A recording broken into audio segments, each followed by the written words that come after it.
So just a little background. I didn't start skiing until I was 28, and I was actually living in downtown Boston, didn't even own a car at the time, and went skiing once and fell in love with it. And spent a lot of time on the ground for a long time. Actually, I'll show you some pictures, evidence, spending a lot of time on the ground, but just kept it up, went every weekend, really got into it. Eventually started teaching other people how to ski, mostly very small children. And we did that for a number of years.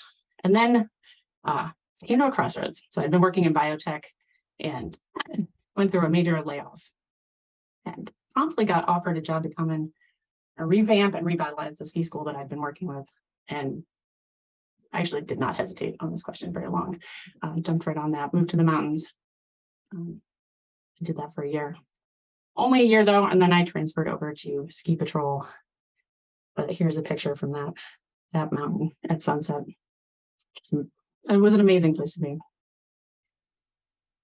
So for those of you who are not skiers, ski patrol is basically EMTs, ambassadors, guardians on the mountain, charged with keeping everyone safe and then taking care of things if something goes wrong, getting people off the mountain and to care if they need it.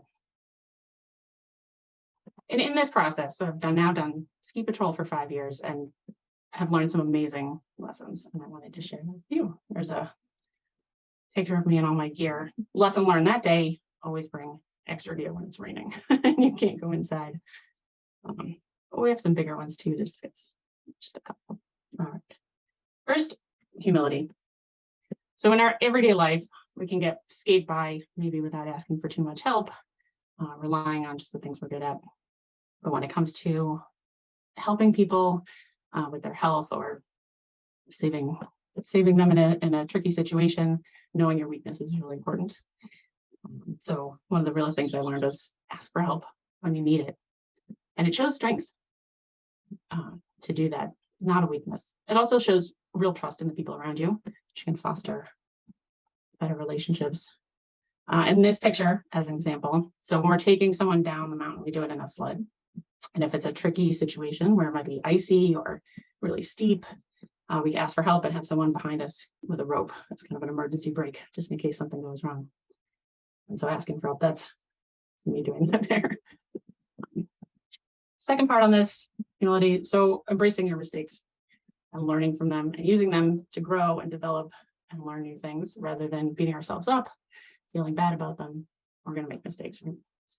A good example of this, my first year on the mountain, I fell down a steep slope right under a chairlift entirely full of customers in my bright red coat with the cross. Everything attached to me went flying all over the mountain. Yeah, a good time. I did not hurt myself, which was good, but it was a bit embarrassing. But from that I learned, right? First, strap everything better onto where it needs to be. And that I needed to work on those kind of slopes and be better at navigating them. And then the other one, communication.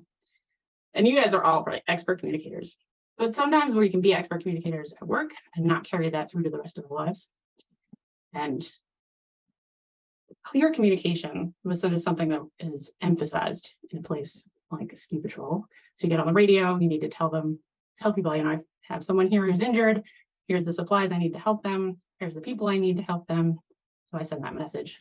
The person receiving that then says it back to me. Okay, you need a sled and a blanket and 2 people to help you. Okay, we're getting that done. That way we make sure that we're all on the same page. Everybody's got the message, that we're clear on what's going on. And if we can use that in our real lives, it can improve our relationships. Cut down on those misunderstandings and miscommunications. It can cause problems. I was thinking about this, especially as family coming into the holidays. It can be a challenge, right?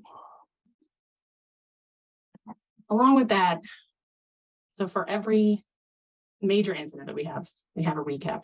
Well, let's go in. All right, this incident happened. Here's how we handled it. Here's the good and the bad that happened. And the real focus of making sure that discussion is focused on how did that happen, not who did it, not applying blame. Because in the long run, blaming isn't going to help, isn't going to solve the problem. It isn't going to make anything better.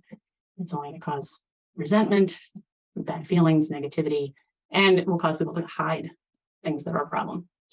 At least they're scared.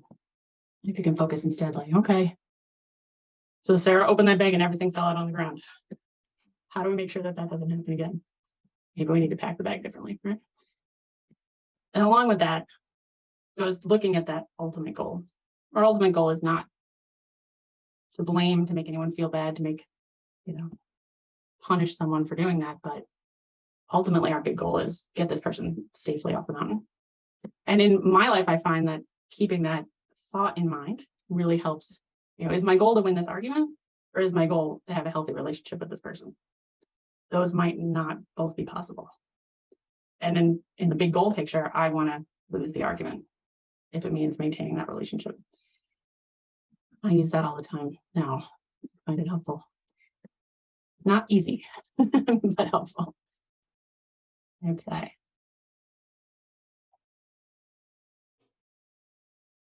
All right. So overall, those are the points that I wanted to share. And finding those lessons in unexpected places. I went into ski patrol because I love skiing, and then I didn't have to pay to ski, and I got to help people. So those were my motivations, but I came out with so much more than I expected, and so many good lessons. And there was lots more, but I only got a few minutes here, so share those. And my question for everyone for the breakout rooms is, what's the best life lesson that you've learned in a completely unexpected place?